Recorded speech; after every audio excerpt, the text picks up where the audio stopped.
Welcome to CHA Today, a program that lets you know how the Charlotte Housing Authority and community partners are working together to address Charlotte's affordable housing issue.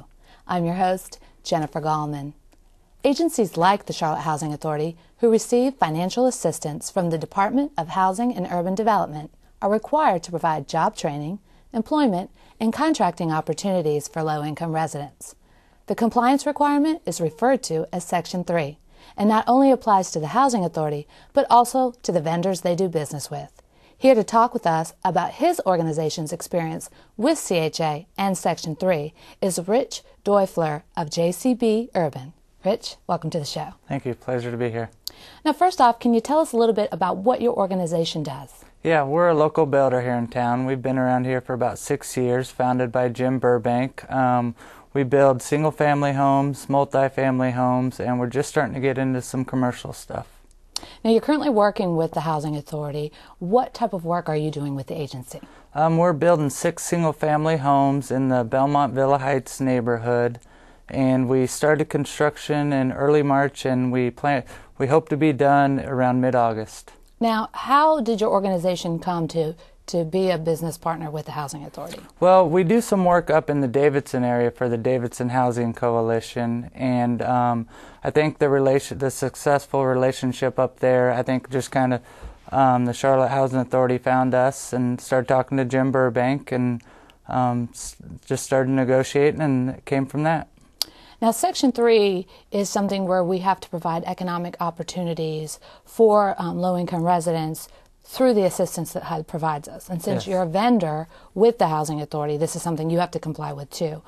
What was your plan of action to make sure that you complied with Section 3?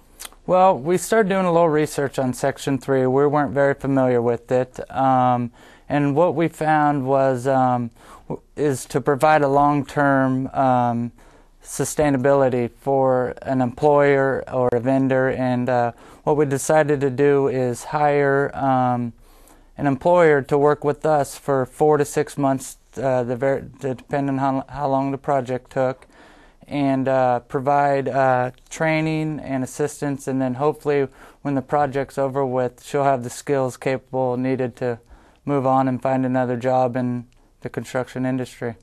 Okay, so basically, to comply with Section 3, it doesn't have anything to do with MWBE. It's really focused on income ranges. Yes, there's low income and very low income, and low income's 80% of AMI, average medium income, and then very low income is 60%.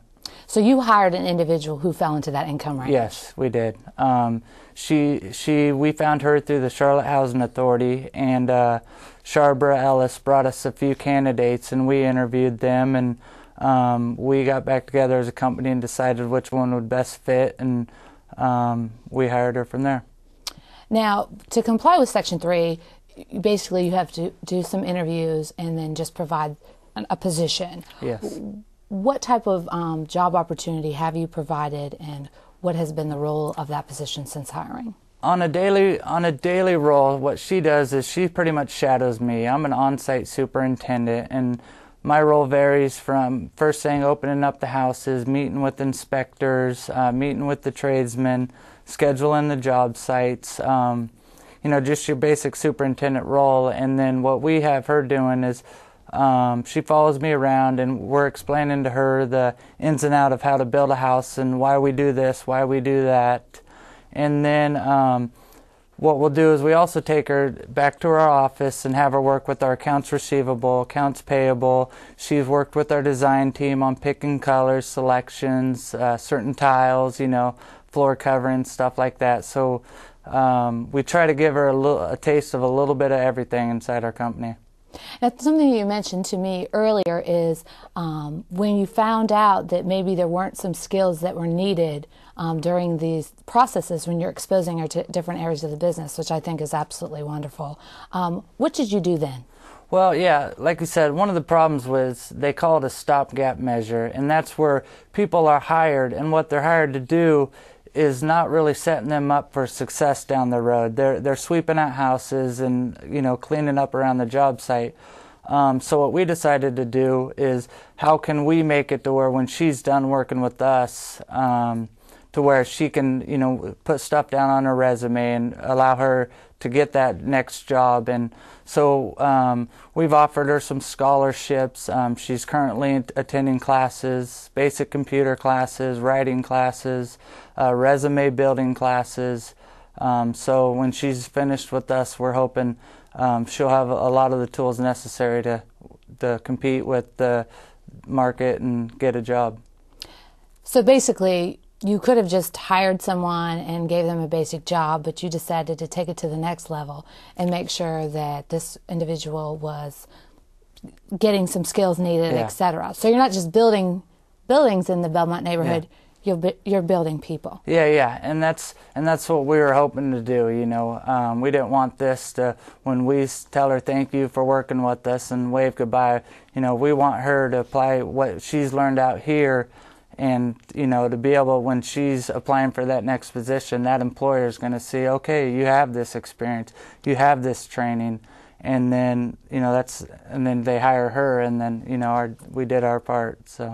So basically, you're not just doing the minimum, you're taking it above and beyond. Yes. And those are the type of partnerships that the Housing Authority is looking for, ways to work collectively in the community to build nice neighborhoods where it's able to live, work, and play safely, where people are being built up. And that's really great that you've done that. How have you felt about this experience personally? You said that she's had an opportunity to shadow you. What impact has it had on you personally? Oh, it's great. It's one about delegation. It's I'm able to tell, rather than me having to take full responsibility. She's getting to the point now where I can start delegating work on her. And just from a personal standpoint, when all said and done, this is, I'm hoping, this is the first step of her attaining full employment and being able to work towards a house and, a full-time job and really get her career and life moving forward. Well, I want to thank you so much for taking the time to come on the show today, Rich, and talk about your experience with working with the Charlotte Housing Authority, working and complying with Section 3, and also helping change a life in the Charlotte community. It's been a pleasure having you on. Thank you. For more information about Section 3, please contact the Housing Authority's Section 3 Coordinator, Sharbara Ellis, at sellis@cha-nc.org or by phone at 704-336-6883.